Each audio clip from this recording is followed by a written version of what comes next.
उपस्थित धर्म प्रेमी श्रद्धावान जिज्ञासु भाइयों तथा सुशील बहनों, हम लोगों ने 18 पाप और 9 पुण्य की चर्चा शुरू की है।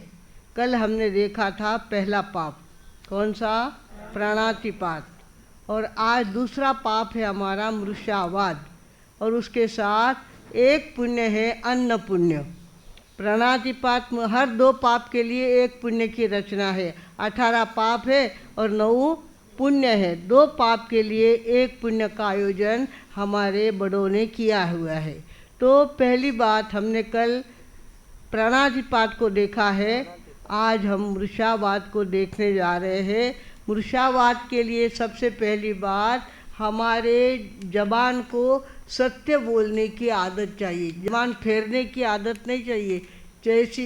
जैसा प्रसंग आया वैसी जबान फेर दी, हाँ तो हाँ ना तो ना, ऐसा नहीं चलता। हमारे बड़ों ने कहा है, सत्य चमकती बिंदिया भाई, सत्य है सच्ची शान, सत्यवादी ही इज्जत पाता, सत्य से बढ़ता मान हो, सब मान खरीदो, त्रिशला नंदन की खुली दुकान है, सब माल बोलो खरीदो, त्रिशला नंदन की खुली दुकान है। हमारे प्रतिक्रमण के अंदर सत्य का मिच्छामि दुक्कडम देने के लिए, अच्छा असत्य का मिच्छामि दुक्कडम देने के लिए कुछ बातें बताई है। उन्होंने लिखा है, झूठा लेख लिखा हो, लेख इधर उधर से इकट्ठा कर लिया और अपना नाम डाल के लेख दे दिया, तो वो क्या हो गया, झूठा हो गया। झूठा लेख लिखा हो, रहस्य की बात प्रकट की हो, किसी का रहस्य मालूम पड़ा आपको और सीक्रेट आपने क्या कर दिया, ओपन कर दिया, रहस्य की बात प्रकट की हो, झूठा कलंक दिया हो। मारा आख्या देखो उन छोरा साथे बात छोरी जावती थी, अरे अरे बेटो भाई तो रो थाने मालूम पड़ी कई थे लगे उन छोरा साथे बात छोरी जावती होती, इतो कहो पण वो कौन उठो, वो ध्यान में लेवन चाहिए भगवानो। तो इस तरह से झूठा कलंक लेना भी सत्य को दोष लगाना है। उसके साथ स्त्री पुरुष का मर्म प्रकाशित किया हो, उनके आपस में कुछ चलता हो और वो हमने ओपन कर दिया, उनके घर में ऐसा ऐसा चल रहा है, उन दोनों में बिल्कुल बनती नहीं है। आजकल तो छोड़ चिट्ठी की बात चल रही है, डिवोर्स की बात चल रही है, यहाँ तक हम अपनी तरफ से ठोक देते हैं और स्त्री पुरुष के मर्म को प्रकट करते हैं। और उसके बाद झूठा उपदेश देना, हम लोगों ने यहाँ बैठ करके कोई गलत बातें आपके कानों तक डाल दी, झूठा उपदेश दे दिया, तो वो भी क्या है, झूठ सत्य में लगा हुआ दोष है। भगवानों, सत्य की साधना बहुत कठिन होती है। सत्य की साधना अपने आप में एक तप है, सत्य की साधना अपने आप में एक संयम है। समय आया है, बोल सकते थे हम, पर नहीं बोलेंगे, ये गलत बात है। हमको मालूम पड़ा है तो ठीक बात है, पर उसकी बात इसके कान तक हम नहीं पहुंचाएंगे। इस तरह से सत्य को संभालना एक तपश्चर्या करने जैसा होता है, उपवास करने जैसा होता है। सत्य तप करवाता है, सत्य संयम की साधना करवाता है। सत्य से संयम की साधना होती है। सभी मन ही मन संकल्प कर ले, कुछ भी हो जाए, हमसे बड़ी तपश्चर्या नहीं होती, किंतु हम सत्य में दोष नहीं लगाएंगे। बिन्नी आ बात थे करी कही नहीं कहा बिन्नी ने, तो 100 टंची सत्य बात है। ससुर जी को विश्वास है कि हमारी बहू कभी झूठी गर्दन हिलाती नहीं है, वो सत्य हो तो हाँ ही कहेगी और ना तो ना ही कहेगी। हाँ तो कह दिया और अंदर जाके ना निकला तो विश्वास उड़ जाता है। झूठ बोलने वालों पर से विश्वास उड़ जाता। वो तो एक बार झूठ बोला, पर आपका 10 बार विश्वास उसके ऊपर से उड़ जाता है। भगवानों, सत्य की साधना अपने आप में बहुत बड़ी साधना है। जो सत्य की साधना करता है उसका तेजस बढ़ता है, तेजस बढ़ता है और उसके अंदर एक शक्ति निर्माण होती है। सत्य की भी अपनी एक शक्ति होती है। हमारे साधु संतों के पास जो शक्ति है वो उन्होंने जब से दीक्षा ली है, अहिंसा, सत्य, अचौर्य, ब्रह्मचर्य, अपरिग्रह, इसी साधना उन्होंने दीक्षा ली तब से चालू कर दी है। तो नेचुरली उनके अंदर एक शक्ति निर्माण होती है, एक प्रकार की पावर उनके पास तैयार हो जाती है। भगवानों, हमें भी चाहिए कि हम सत्य की साधना करके अपना तेजस बढ़ाएं, अपना तेज बढ़ा। तेजस कार्बन 2 शरीर होते हैं, तेजस भी शरीर है, कार्बन भी शरीर है। तो तेजस शरीर जब बढ़ता है तो अपने आप में एक प्रभाव देने की ताकत देता है, अपने आप में सामने वालों को इम्प्रेस करने की ताकत वो देता है। सत्य की साधना कोई सामान्य साधना नहीं है, बहुत बड़ी साधना है। पर कभी कभी आदमी लालच में आकर के साधना को भूल जाता है, प्रसंग टालने के लिए चाहे जैसी बात कर देता है, लाता है। अपने घर से वस्तु लाई है और कह दिया मेरे पियर से लाई है।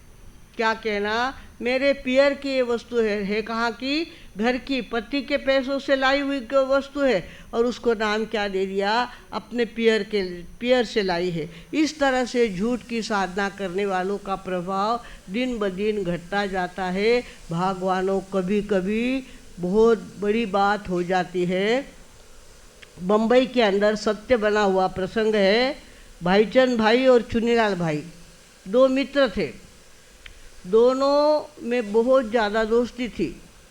तो भाईचंद भाई क्या करते थे? हीरे का व्यापार करते थे। हीरे का व्यापार उनका चलता था। तो चुनीलाल भाई को कुछ हीरे चाहिए थे, तो 4 हीरे उन्होंने उसके दुकान से खरीदे। और ये खुशी में आकर इसने क्या किया, एक डब्बी में वो हीरे बांध करके उसको दे दिए। बाद में उसने जाके घर देखा, चुनीलाल भाई ने देखा कि अरे हीरो के नीचे कागज़ था, कागज़ के नीचे और हीरे थे 4 थे। तो मैंने खरीदे, उससे भी ज़्यादा, बहुत ज़्यादा कीमती हीरे हैं, और ये आज मुझे मिल गए हैं, अब वापस नहीं दूंगा।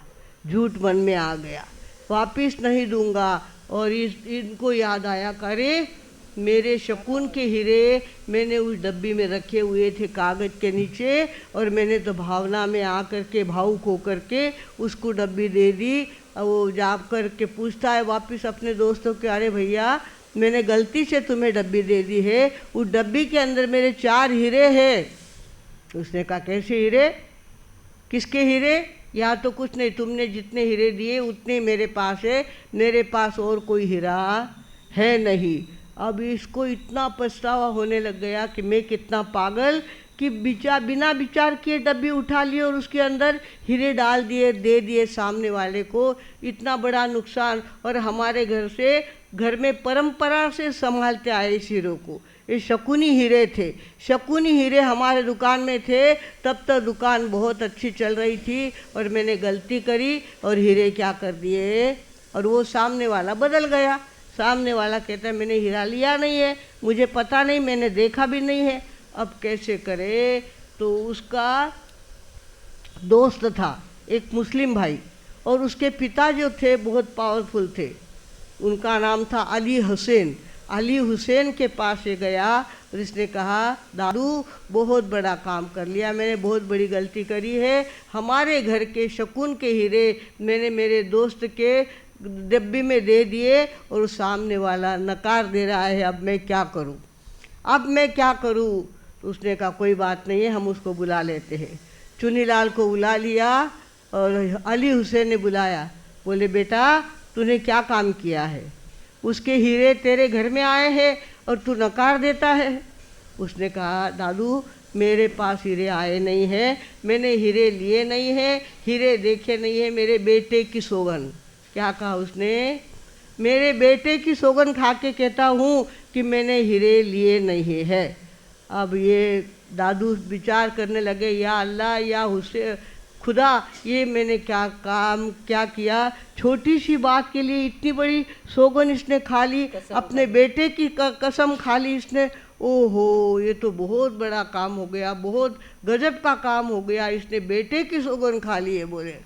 अब इसने सोचा कि मैंने तो प्रसंग संभाल लिया, प्रसंग समझ लिया, हकारा नहीं भरा, बहुत बड़ा काम किया। वो 4 हीरे मेरे पास ही रहेंगे, इतने सुंदर हीरे हैं वो, मुझे नहीं देना है किसी को, और उसके लिए मुझे झूठ बोलना पड़ा, बेटे की कसम खानी पड़ी, तो भी मैंने खाने की हिम्मत रखी है। भगवानों, पाप छुपाया ना छुपे, छुपे तो मोटा भाग, दाबी दूबी ना रहे रुई लपेटी आग।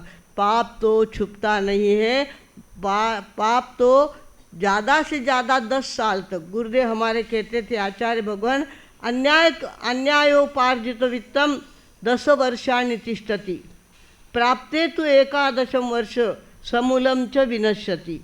जो पाप से पैसा कमाता है उसका 11वें साल में तो पूरा खत्म हो जाता है, ज़्यादा से ज़्यादा 10 साल तक वो पैसा चल सकता है उसके घर में। अब इसने बेटे की कसम खा ली थी और घर पे आ गया था, इसने सोचा कि मैंने प्रसंग संभाल लिया, हिम्मत से प्रसंग कमा लिया।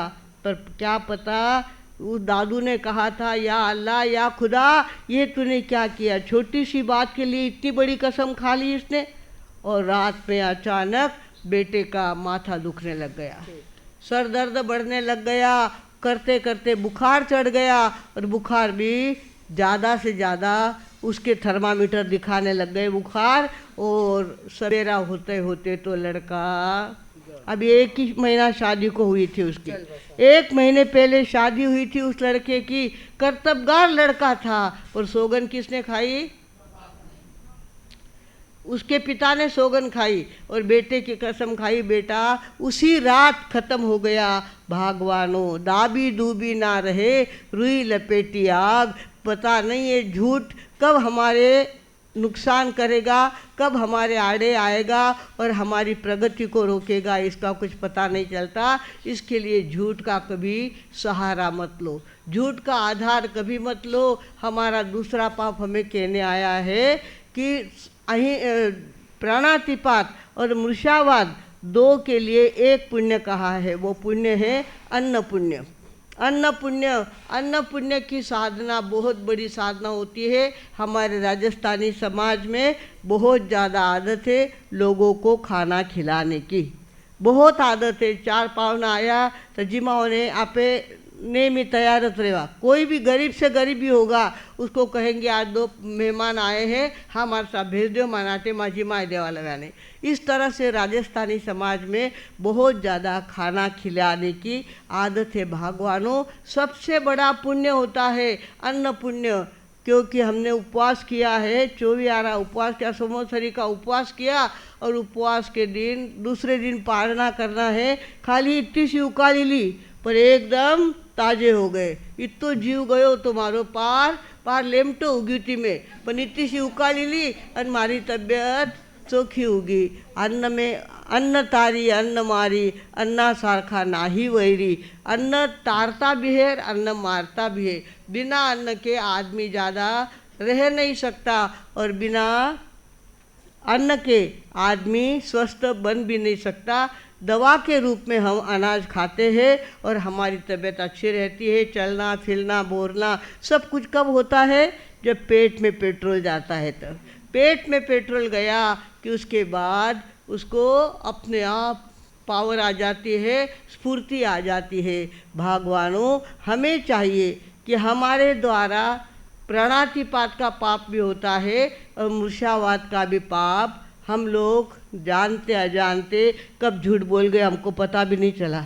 और धंधे के लिए तो खास झूठ बोलते हैं हमारे भाई लोग। तुम्ही म्हणून तुम्हाला ह्याच्यात मुद्दलमध्ये देतो, कशाची मुद्दलमध्ये देतात? कोणी मुद्दलमध्ये देत नाही, सगळ्यांना नफा हवा असतो, पण तर तुम्ही काय म्हणतात, तुम्हाला बघून मी मुद्दलमध्ये तुम्हाला दिली आहे वस्तू। आणि मुद्दल काय की दुकान में जा कर के झूठ बोलना आपकी आदत हो जाती है। भगवानों, ये पैसा घर में बीमारी लाता है, घर में दुख लाता है, घर में क्लेश लाता है, घर की बहू बिगड़ी हुई निकलती है, घर की औरतें झगड़ालू निकलती है। इसका कारण आपने झूठ बोल करके पैसा कमाया है।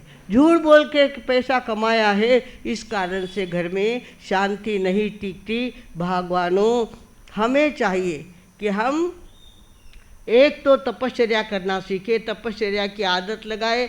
कुछ बहनें रोज़ एकासना कर रही है, कुछ लोग बहनें रोज़ एकासना कर रही है, बराबर काम चल रहा है, उनका पेट के पेट्रोल भी जा रहा है और उनकी तबीयत भी अच्छी रह रही है।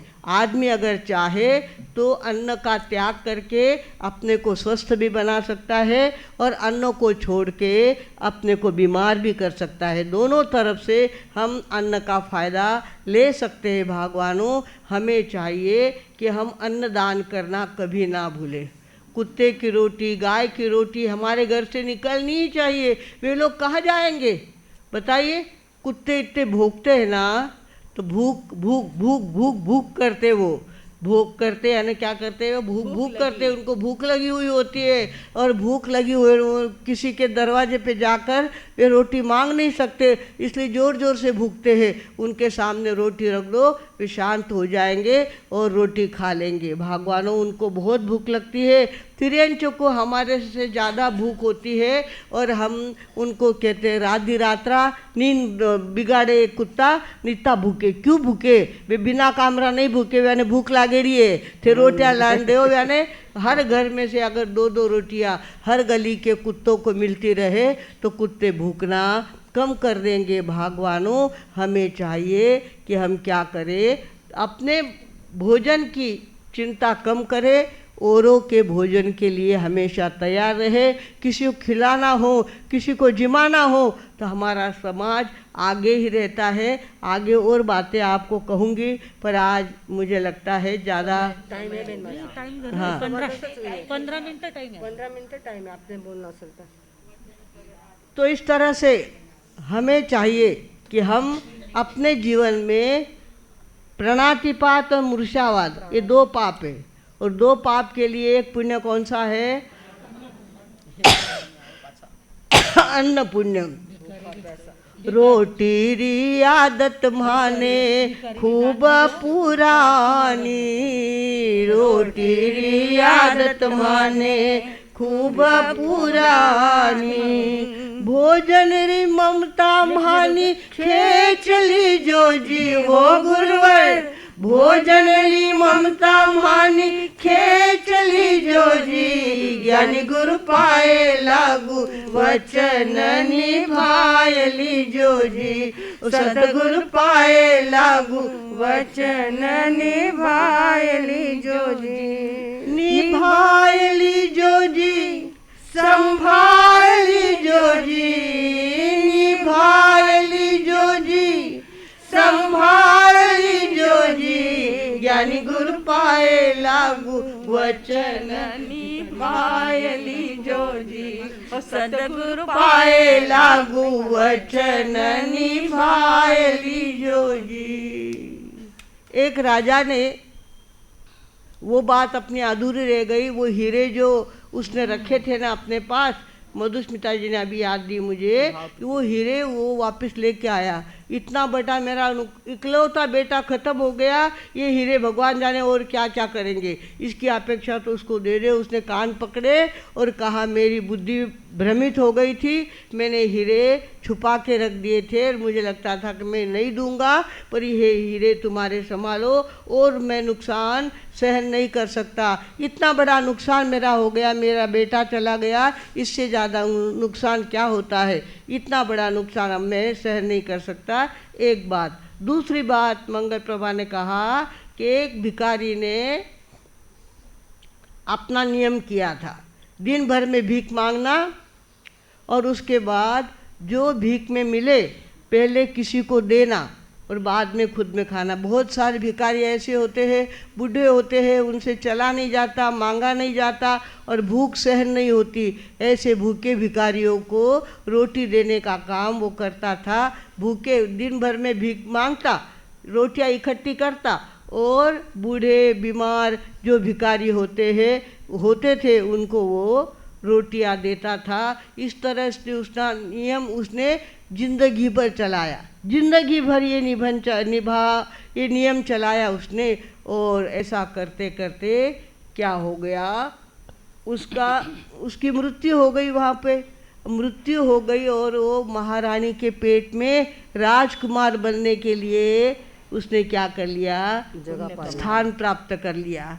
इधर क्या हो गया, राजा को ज्योतिष ने बताया था कि बहुत बड़ा दुष्काल पड़ने वाला है, बरसात होगी नहीं 4 महीने और किसान अनाज उगा नहीं पाएंगे और बहुत बड़ा अकाल पड़ने वाला है। राजा चिंता में था, भगवान जाने अकाल होगा और क्या क्या बातें होने वाली है। तब देखा कि अभी तक तो चौमासे की शुरुआत हुई और इतनी बरसात हो गई, इतनी बरसात हो गई कि किसान लोग तो अपनी खेती का काम करने लग गए। राजा ने उस ज्योतिष को बुलाया, ज्योतिष को बुलाया और कहा कि क्या तुमने कहा था ना अकाल पड़ने वाला हो, देखो कितनी बरसात हो गई है। उसने कहा भगवान राजन, तुम्हारे राज्य में एक भागवान व्यक्ति ने जन्म लेने की शुरुआत कर दी है, माँ के पेट में आ गया है और उसका जन्म होने वाला है। उसके पुण्यवानी से ये बरसात हुई है, उसके पुण्य से ये बरसात हुई है, नहीं तो अकाल पड़ने वाला था। किंतु उसने भिखारी होते हुए भी पहले गरीबों का ध्यान रखा, पहले गरीबों को रोटी खिलाई, खुद ने बाद में रोटी खाई। इस कारण से उस पुण्य से ये तुम्हें बरसात का दर्शन हो रहा है और तुम्हारे देश का अकाल चला गया है। भगवानों, अन्न पुण्य में बड़ी ताकत होती है। अनाज खिलाना, लोगों को मनवार करके अपने घर में लेके आना और प्रेम से उसको रोटी खिलाना बहुत बड़ी बात है। अपने समाज में ये सहज आदत पड़ी हुई है। गरीब से गरीब आदमी होगा उसको भी कह दो कि 2 पावना आया है, थाने जीवन ले जाओ ना, हमारे साथ ले जाओ, मस्त जीवन भेजा लगाने। इस तरह से हमारे यहाँ एक आदत पड़ी हुई है लोगों को खाना खिलाना और बाद में खुद खाना। खास करके थानक जहाँ होता है, थानक में मेहमान आते ही है और अब तो चालू हो गया है, अलग से रसोई करने वाले हमारे थानक वाले तैयार करते हैं। पहले थानक में मेहमान आते थे दर्शन करने के लिए और बारियां लगी हुई होती थी, आज यानी पारी, आज यानी पारी, यानी पारी, यानी पारी।